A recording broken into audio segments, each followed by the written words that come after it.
پر جھوم کر کے درود شریف پڑھ لیجیے۔ اللہم صلی علی سیدنا شفیعنا نبینا مولانا محمد وآلہ وسلم صلاۃ و سلام علیک یا رسول اللہ صلی اللہ تعالیٰ علیہ وسلم۔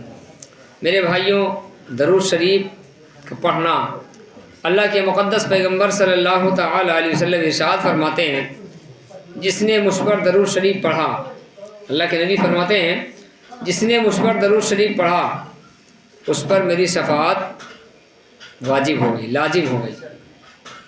دوسری حدیث میں اللہ کے نبی ارشاد فرماتے ہیں، جو مجھ پر درود شریف پڑھتا ہے میں اس کا ہاتھ پکڑ کر کے جنت میں لے جاؤں گا۔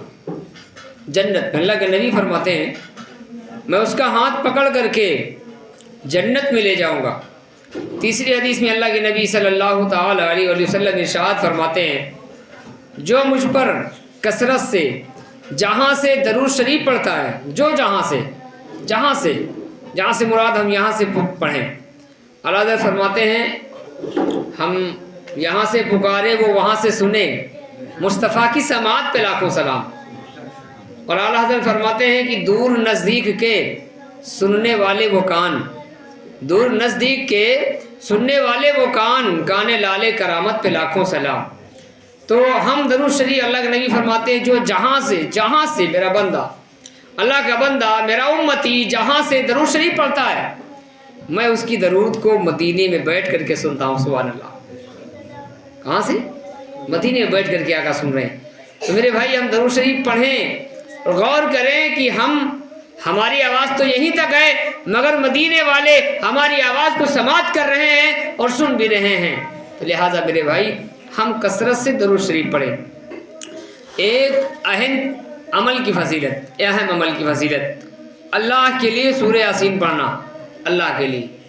یہ حدیث ہمارے سامنے موجود، اللہ کے نبی صلی اللہ علیہ وسلم نے ارشاد فرمایا، جس نے اللہ کی رضا کے لیے رات میں سورہ یاسین کو پڑھا اس کی مغفرت کر دی جاتی۔ اب ذرا آپ سوچئے، رات کو جس نے سورہ یاسین پڑھا، چاہے آپ مغرب بعد پڑھیے، چاہے عشاء کی نماز کے بعد پڑھیے، چاہے رات کا کوئی بھی حصہ ہو، 12 بجے کے بعد ہو، 3 بجے ہو، 4 بجے ہو، تہجد سے پہلے ہو، جس نے سورہ یاسین اللہ کی رضا کے لیے پڑھا اس پر اس کی مغفرت کر دی جاتی۔ تو میرے بھائی، ہم قرآن پڑھیں، سورہ یاسین کو پڑھیں۔ نمبر 6، ایک گناہ کے بارے میں ظلم و زیادتی کرنا۔ قرآن میں اللہ تعالیٰ فرماتا ہے، جو اپنے اوپر ظلم کیے جانے کے بعد برابر بدلہ لے تو ایسے لوگوں پر کوئی الزام نہیں، الزام تو صرف ان لوگوں پر ہے جو لوگوں پر ظلم کرتے ہیں، ناحق دنیا میں سرکشی کرتے پھرتے ہیں۔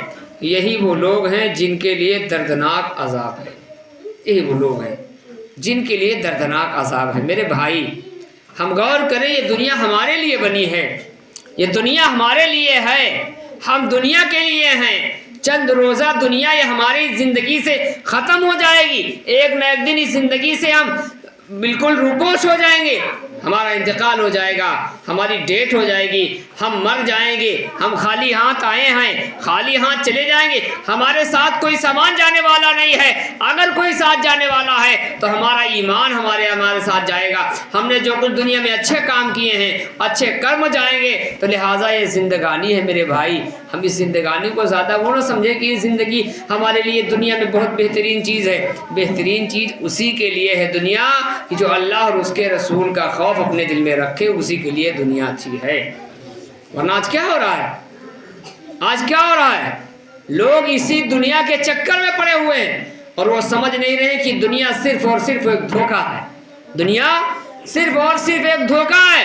تو لہٰذا ہمیں وقت سے پہلے اپنے آپ کو اس مالک کی بارگاہ میں سر کو جھکانا چاہیے، جس نے ہمیں پیدا کیا ہے، جس نے ہمیں اس قابل بنایا ہے، جس نے ہمیں اس لائق بنایا ہے، دنیا دی ہے، زمین دیا ہے، آسمان دیا ہے، دولت و سرمایہ دیا ہے، جس کے صدقے میں سب کل کائنات بنایا ہے۔ اللہ تبارک و تعالیٰ کی بارگاہ میں اپنے سر کو ہم جھکائیں، پیشانی کو خم کریں، ورنہ زندگی ہے صاحب، لوگ زندگی تو جی رہے ہیں، سب لوگ زندگی جی رہے ہیں۔ ہماری زندگی جینے کا ایک مقصد ہونا چاہیے، ہمارے اندر ایک زندگی کی تڑپ ہونی چاہیے، زندگی جینے کی ایک ایکٹیویٹی ہونی چاہیے کہ ہمیں کس حال میں کس طریقے سے زندگی جینا ہے۔ تو آئیے درود شریف پڑھیں، اللہم صلی علی